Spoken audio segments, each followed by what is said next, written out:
Hello guys, good morning. સ્વાગત છે તમારા બધાનું આજના મારા નવા બ્લોગમાં. કેમ છો બધા? મજામાં?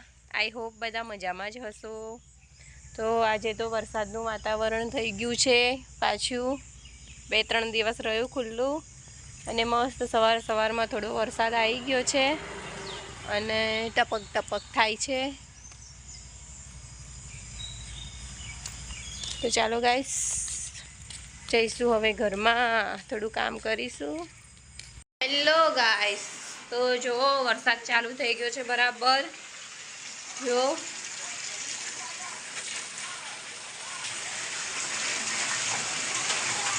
બે દિવસથી વરસાદની શાંતિ હતી, હવે બરાબર વરસાદ ચાલુ થઈ ગયો છે.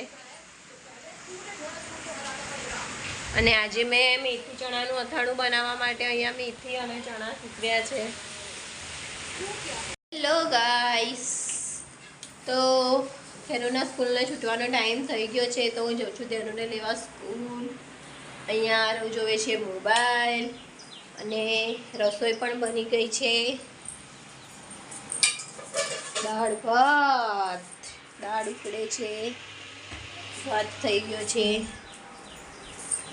ચાલો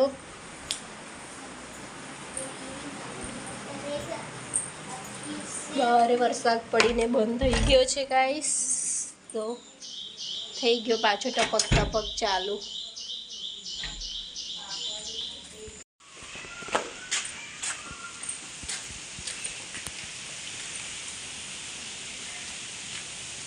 પીકોક બોલે છે બરાબર.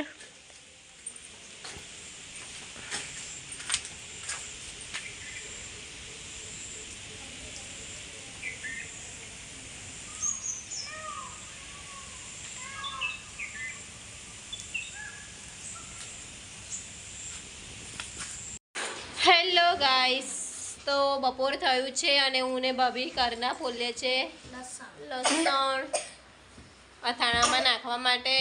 અને આ ધ્યાનનું હેરાન કરે છે લાતો મારીને મને. તો ગાઈસ, જેને બી મારી ચેનલ સબસ્ક્રાઇબ ના કરી હોય જલ્દીથી જલ્દી જઈને સબસ્ક્રાઇબ કરી દો, લાઈક કરો, શેર કરો અને એક મસ્ત નાની प्यारी सी कमेंट करो. कपड़ा भी करना, सब्सक्राइब भी करना. सब्सक्राइब કહેવાય, શું કહેવાય? सब्सक्राइब. હેલો ગાઈસ, તો સાંજ પડી ગયું છે. જોઈ લો તમે, વાતાવરણ ગનગોર જેવું છે થોડું વરસાદનું. અને અમે કરીએ છીએ ભજીયાની તૈયારી. આ છે દાળના ભજીયા. આમાં કરીશું બટાકા પૂરી. અને સ્નેહા ભાભી કરે છે ડુંગળીના ભજીયાની તૈયારી. જોઈ લો, ડુંગળીના ભજીયા. જેને બી ભજીયા ખાવા હોય એ અમારા ઘરે ખાવા આવી જાઓ જલ્દીથી. સ્નેહા ભાભી ડુંગળીના ભજીયા સ્પેશિયલ બનાવે છે. આ બાજુ મેં મૂક્યું છે તેલ ગરમ કરવા માટે.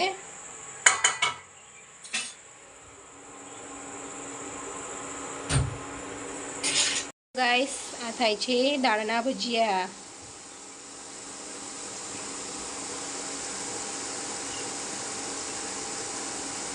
હેલો ગાઈસ, તો જમવાનું બની ગયું છે. અમે લોકો બેઠા છે જમવા. દાળના ભજીયા, બટાકા પૂરી, શંભુ મોટાભાઈના સ્પેશિયલ ભજીયા, ડુંગળીની ટિક્કી,